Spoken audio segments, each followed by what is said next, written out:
Welcome back into Buckeye Beat. I'm Noah Weiskopf, joined here, as always, by Tyler Danburg. All right, so let's rewind a little bit back to a couple of weeks ago now. The Buckeyes throttled Western Michigan 56-0 in just an all-around dominant showing. From the Akron game to the Western Michigan game, the Buckeyes seemed to improve in a couple of categories, especially along that offensive line, though, and in the run game.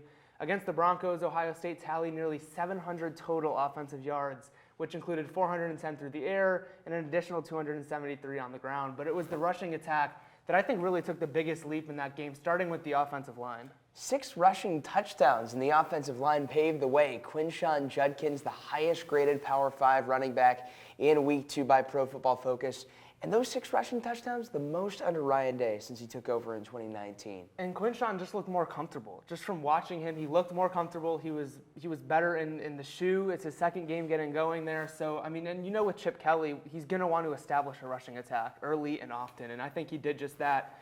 And in addition, Jeremiah Smith, right, in the receiving game, had another big game, scored another touchdown, continued to dominate. It was his 3rd touchdown in 2 games. And he's only been in 2 games ever as a college freshman. I mean, it's pretty remarkable what he's been able to do. But overall, as we all expected, it would happen at some point. Emeka Egbuka seemed to find his groove and get chemistry going with Will Howard.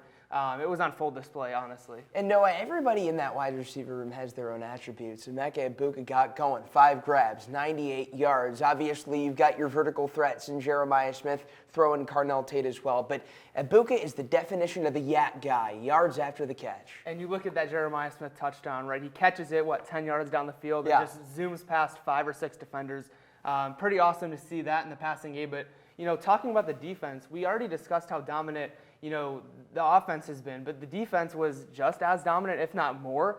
Get this, Tyler, the defense is yet to allow a touchdown, but better yet, they haven't even allowed an opponent in the red zone within the 20-yard line. And Ryan Day actually talked about this week, saying that the team has been forced to sort of recreate some of those game scenarios in practice for the defense to be able to get more comfortable in those situations. Yeah, we work hard at red zone. Almost every day we're working in the red area. It's important. It's a different game down there. We also mixed in 2-minute.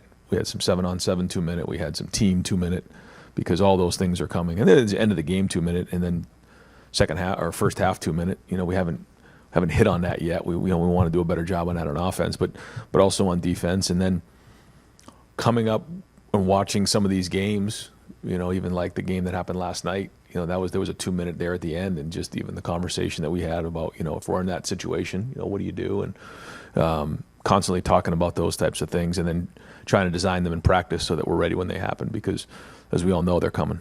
But pretty remarkable, but it's really not far-fetched for them, right? Like, they were one of the country's best defenses in 2023, now picking up right where they left off, and then some in 2024 thus far.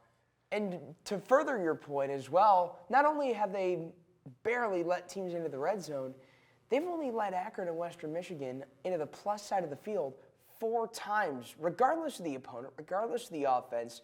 To be that dominant is impressive, all while forcing 3 takeaways last week. And now looking ahead to this Saturday, Ohio State will host the Marshall Thundering Herd at noon. The Buckeyes are nearly 40-point betting favorites, with the key headline here is Ohio State's finally going to get back Donovan Jackson, their 2-time All-Big Ten guard, starting left guard, and he's been dealing with a lower body injury since really the preseason.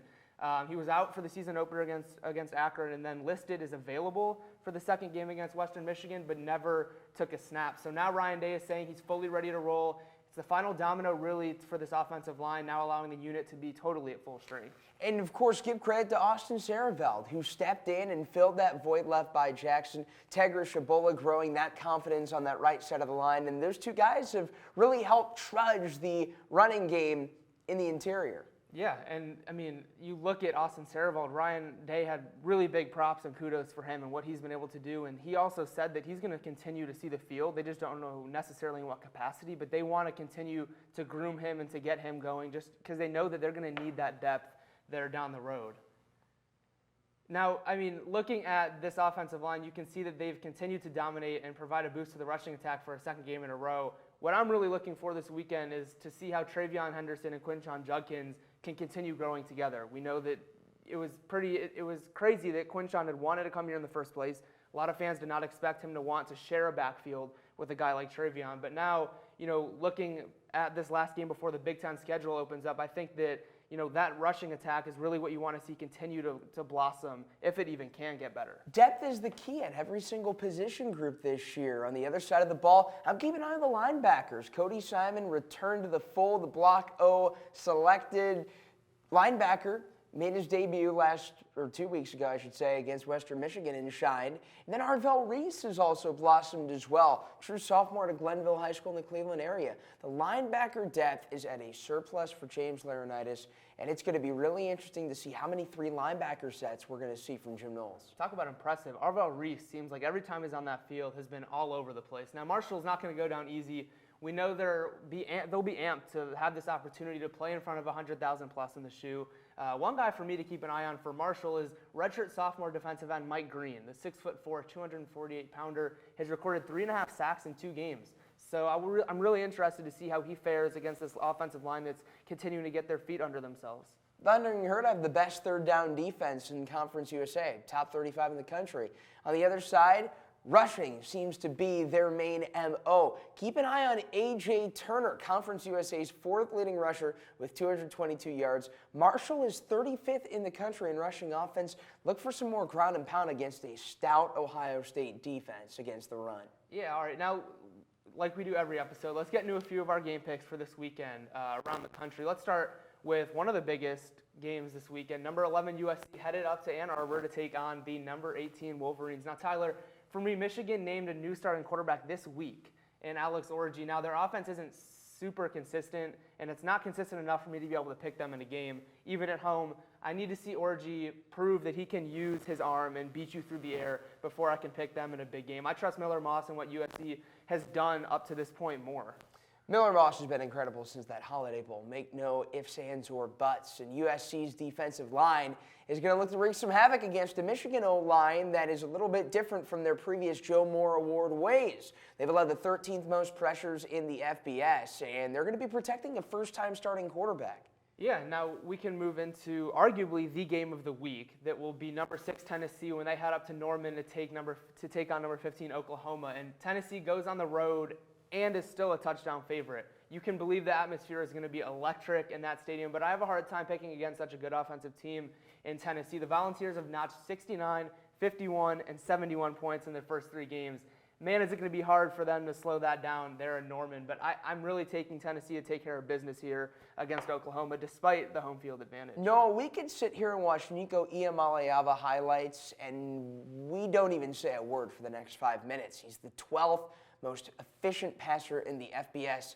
And he's gone up against a really well-led Brent Venables defense at home. It's going to be weird to see Tennessee and Oklahoma in an SEC matchup, but it just feels right. Yeah, and now we will take a look at Ohio State this weekend against Marshall. I think that we probably know the way this is going to go, but at the same time, I think that it's going to be another emphatic victory in Columbus for the Buckeyes. But I mentioned earlier, I'm really looking at this offensive line. They're finally back to full strength for the first time, seeing how they play together, seeing if they can boost that rushing attack. And we'll see if the defense can keep up their dominance. We'll see if Marshall can find the red zone this weekend. And the Marshall front four seems to be the main thing that everybody's talking about on the other side of Ohio State's opponent. They can wreak a lot of havoc. They get pressure on the quarterback. Can the offensive line step up?